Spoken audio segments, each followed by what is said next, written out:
দোকানের মালিককে খুঁজে না পাওয়ায় দোকানের বাইরে রাখা মালামাল ক্রোক করা হচ্ছে। যেমনটি দেখছেন যে পুলিশের বিশেষ অভিযান চলাকালে কিন্তু দোকানের বর্ধিতাংশে অবৈধভাবে মালামাল রাখার কারণে ম্যাজিস্ট্রেট কিন্তু সেই দোকানিকে খুঁজছিলেন।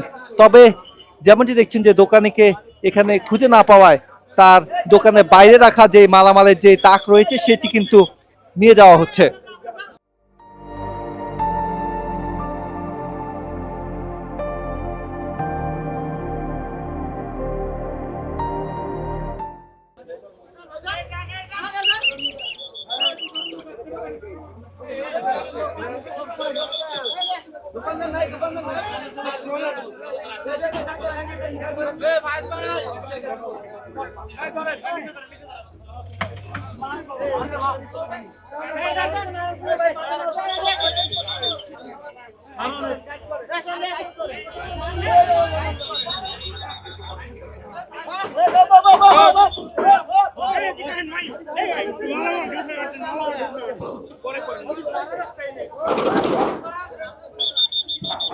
পুলিশের পিকআপ ভ্যানে করে কিন্তু মালামালগুলো নিয়ে যাওয়া হচ্ছে।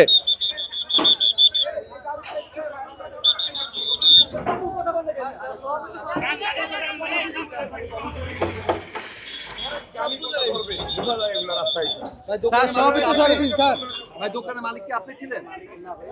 একটু কথা বলেন, দোকানের মালিক কি আপনি ছিলেন ভাই? সব সরে দিতেন, আপনি কথা বলেন না কেন? এই দোকানের মালিক কি আপনি? ম্যাজিস্ট্রেট স্যার নিজে খুঁজলো। আমি সব কিছু সরাই দিয়েছি পিছনে। পিছনে আপনি সামনে ছিলেন। দোকানের মালিক কি আপনি? আপনি তাইকে কথা বলেন নাই তো। মালিক আপনি না? এই ছেলে ওই সামনে দাঁড়ানো, সেও কথা বলে। স্যার এত শর্ট সময় সরানো যায়? পুলিশের উপস্থিতি টের পেয়ে কিন্তু দোকানের মালিক তিনি কিন্তু সটকে পড়েছিলেন। তবে মালামাল নিয়ে যাওয়ার পর তিনি কিন্তু এসে পুলিশের কাছে আকুতি মিনতি করছেন, যেমনটি কিন্তু আমরা দেখলাম।